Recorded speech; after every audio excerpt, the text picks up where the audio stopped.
Hello and welcome to the Warrior Insights channel, where today's topic of discussion is the hidden language of heightened tensions. Before I begin, I'd like to remind you that this corresponding article may be found at athenaangelique.substack.com. On March 28th, the Bank of England Governor Andrew Bailey spoke in front of the Parliament, and he talked about these heightened tensions.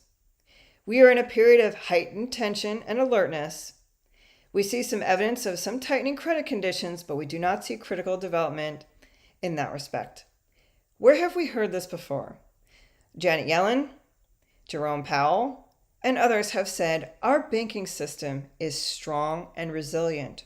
Do you believe them? Well, looking at the inner plumbing of the banking systems, we could see on a near daily basis an indicator of heightened tensions, which is a scramble for collateral in the Treasury market, which is an indicator of a liquidity crisis. We are seeing near collateral runs in the Treasury market, and the trading is now occurring during the daytime trading hours, when normally all these trades for collateral are completed around 7:30 a.m. Right now, we're seeing it extend into the trading day. Keeping in mind that the RRP is 4.8%, and the banks can park their money in this fund practically risk-free in turn for Treasury collateral, we're seeing that the banks are choosing to invest their money in 4-week Treasuries at a 4.525% interest rate, which is less than what the supposed floor of that 4.8% is. This is showing the increased demand for Treasury bills is pushing down their yields, and that it's not about investment, it is about collateral utility. This similar scenario happened in January of 2008, where the Federal Reserve cut rates by 125 basis points in less than 2 weeks. The markets predicted the rate cut then, and they're starting to predict it now.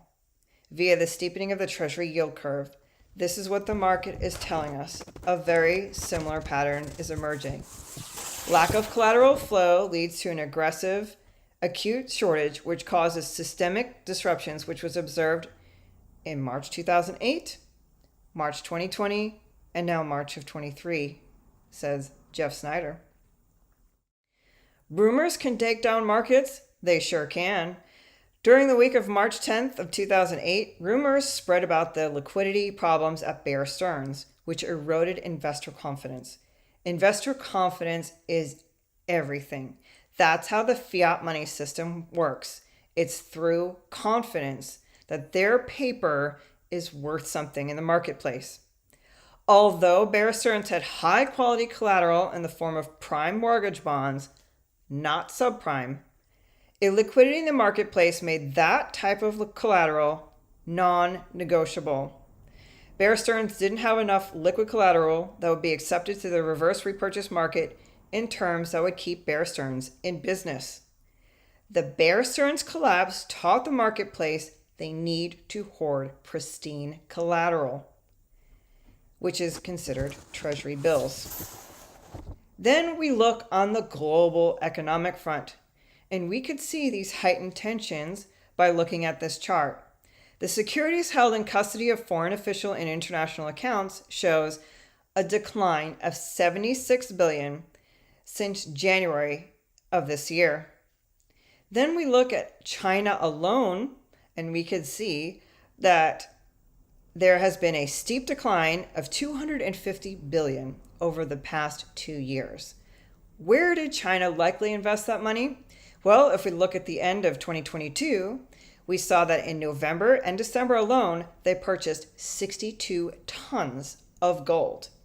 They see what's coming. If we're seeing Treasury bills skyrocket 40 to 60 basis points below the RRP rate, which is considered the floor, like I mentioned before, there is a scramble for collateral. Dealers are willing to overpay for collateral because there isn't enough of it in the marketplace.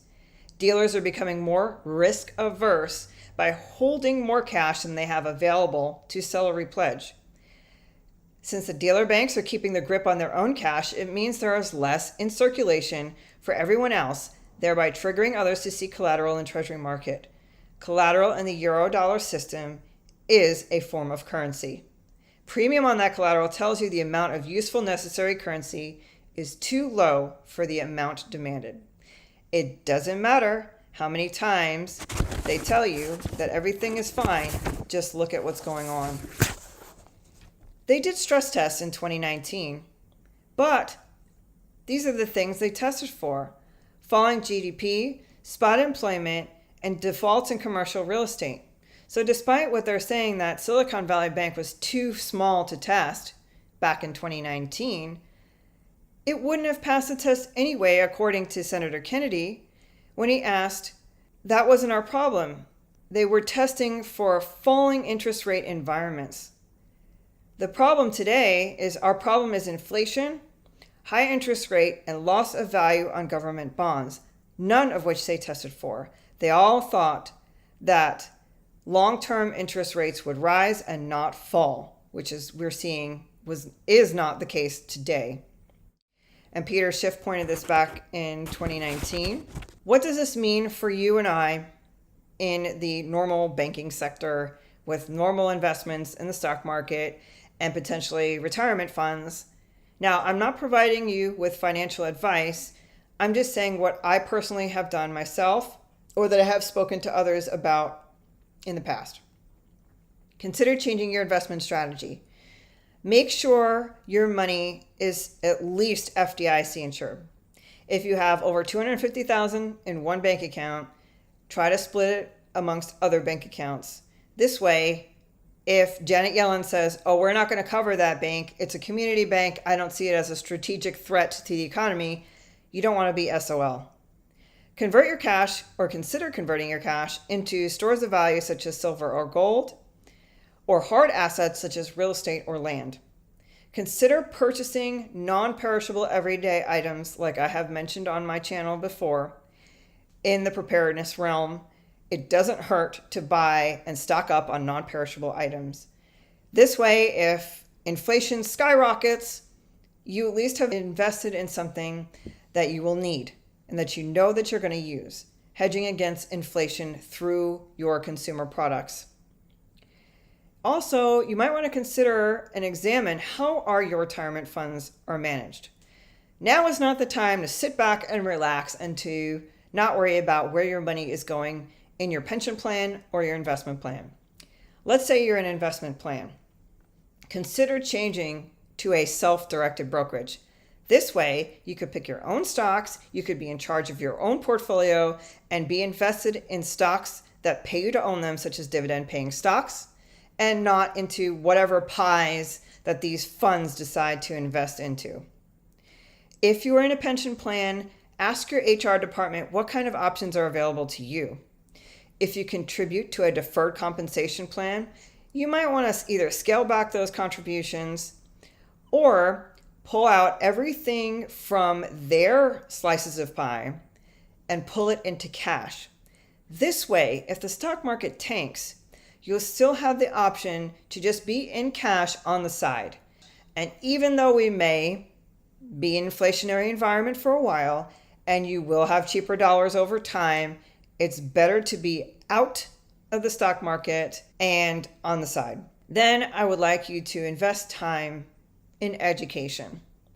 Go to conferences, get out there, figure out what the wealthy people are doing. Go and see them speak. See the experts in the field of macroeconomics, finance, real estate, gold and silver, Bitcoin. Find out what they're doing to be successful. You learn by surrounding yourself with successful people. And I will say conferences and networking are the way to go. I will tell you from firsthand experience, wealthy people go to conferences. They take notes. They learn from one another. They hold their own conferences. The value you gain from networking and going to these places is just invaluable.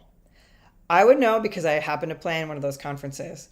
The one that's coming up soon in May, which is the Rebel Capitalist Live Conference. But there are plenty more out there. I could just tell you from firsthand experience that these conferences are bar none, and the people you meet are amazing. If you don't want to go to conferences, that's totally fine. But I suggest you go and explore YouTube and find mentors that are teaching what you want to learn, teaching how to be financially sound, teaching how to be prepared. Invest in subscription services. So obviously, since I work for George Gammon, I can't express, before I even worked for him, I was a member of the Rebel Capitalist Pro Service. And I will say that forum has tons of golden nuggets of information. But there are other newsletter services and forums that you could be a member of, such as the Insider by Capitalist Exploits Chris McIntosh, the Premium Report by Lynn Alden, the Trends Journal by Gerald Salenti. There are other publications that will help you on this journey. Why am I writing my Substack and making these videos for you? Because I don't want to see you fail.